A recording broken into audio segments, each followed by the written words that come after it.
2호선 라인에 허위 매물이 많은데 우리가 직장생활을 하려면 2호선 라인으로 와야 되잖아요.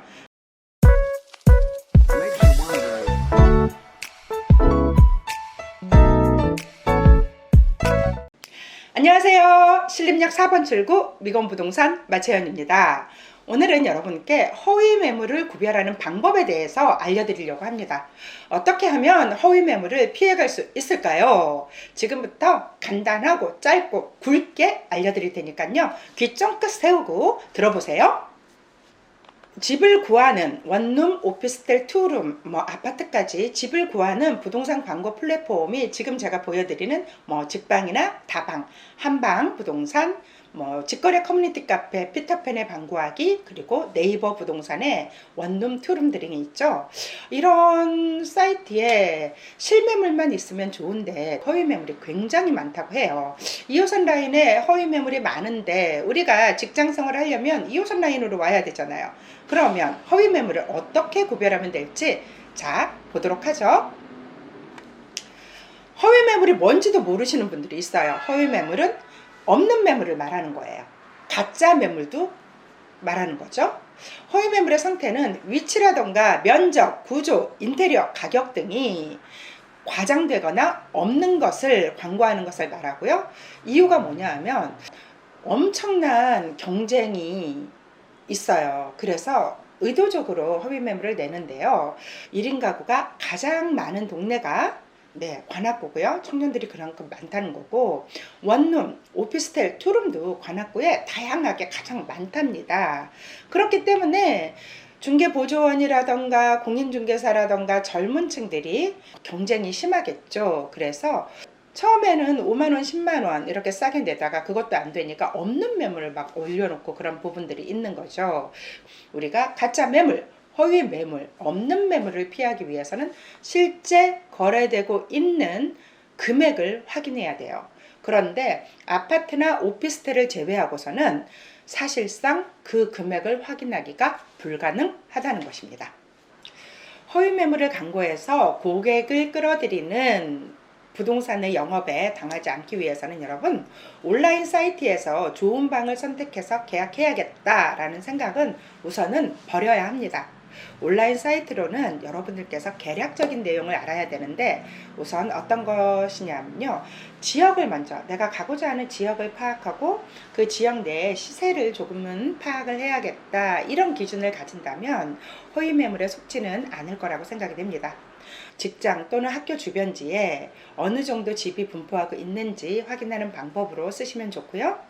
전세, 월세 시세 파악인데 원하는 지역 내에 원룸이나 투룸, 오피스텔이 어느 정도 금액을 가지고 있는지 또 파악을 해야 되는데, 여기에 좀 문제가 있어요. 전월세 시세 파악이 너무나 어렵게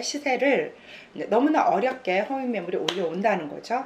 구분을 할 수 있으면 여러분들이 허위 매물에 당하지는 않겠죠. 그리고 계략적인 내용을 알아야 되는데, 어떤 내용이냐면 내가 살고자 하는 방의 면적, 구조, 옵션, 인테리어 등을 파악하는 것입니다. 이제 여러분들이 독립하기 전에 내 방이 있겠죠? 이 방의 면적 정도가 어느 정도인지 실제로 측정을 좀 해서 몸에 익히는 것도 괜찮고요. 이런 계략적인 부분을 파악을 한 다음에 손품을 파는 거 중요하고요. 이제 전세, 월세 시세를 파악할 때 특별한 경우가 아니고서는 오피스텔이나 아파트형 원룸의 월세의 경우에는요, 전세도 마찬가지예요. 다른 형태의 원룸들보다 쉽게 실거래가를 확인할 수가 있기 때문에 실제 거래되는 월세 금액보다 약 5만원에서 10만원 정도 싸게 올려놓는 경우가 대부분이고요. 또 전세 같은 경우도 1,000만원 정도 이제 싸게 올려놓거나 이미 거래된 매물을 올려놓을 수도 있고요. 전세 같은 경우는 특히 중요한 게, 여러분 그 전세 사기의 내용이 들어가는 전세가 있을 수 있으니까 이런 부분도 굉장히 조심해야 되고요. 이런 전세 사기라던가 면적 파악하는 방법이라던가 월세 시세 파악하는 방법이 제가 전전 영상에서 또 많이들 올려놨으니까 한번 영상 찾아서 확인하면 좋을 듯 싶습니다.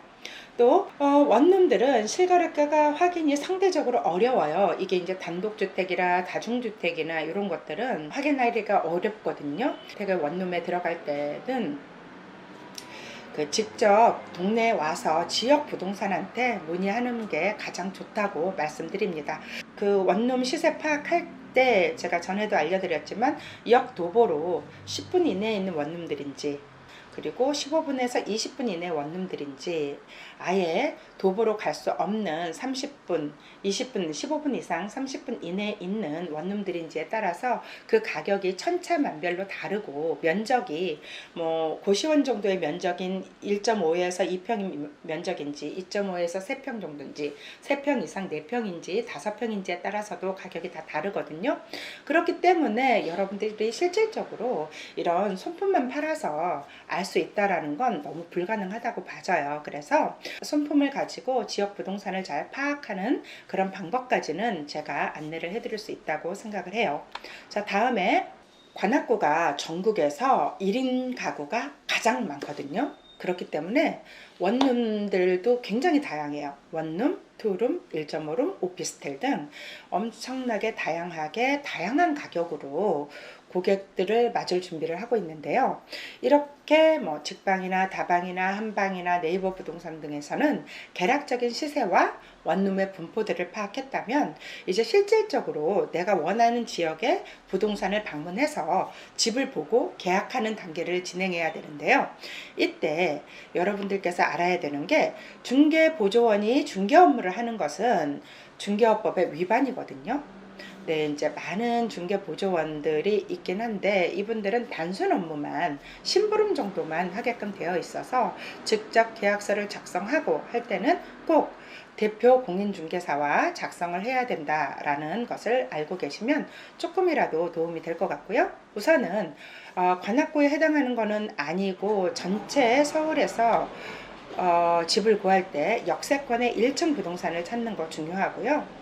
공인중개사들만 일하는 부동산, 공인중개사를 포함해서 3명, 4명 이상 넘지 않는 최소로 5명 이내에서 근무하는 부동산을 찾는 게 중요한데, 거기에는 역세권이기 때문에 상가 담당 전문 공인중개사가 따로 있고 주택 담당 공인중개사가 따로 있고 또 대표 공인중개사가 있고 하거든요.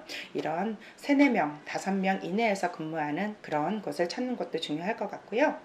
또 공인중개사 협회에 등록되어 있는 부동산 찾으면 좋고요. 유튜브나 블로그나 이런 거를 통해서 꾸준히 지역의 고객들과 소통하는 그런 부동산을 선택하는 것도 중요합니다. 또 대표 공인중개사가 지역 봉사, 지역 활동을 꾸준히 하고 있는 그런 부동산을 찾는 것도 중요하다고 생각합니다. 오늘은 허위 매물에 당하지 않고 현명하게 집 구하는 방법 간단하게 알려드렸는데요. 자격증이 있는 대표 공인중개사와 소속 공인중개사가 있는 부동산을 찾아서 의뢰를 하시면 좋을 것 같습니다. 이상 신림역 4번 출구 미건부동산 마채현이었습니다. 감사합니다.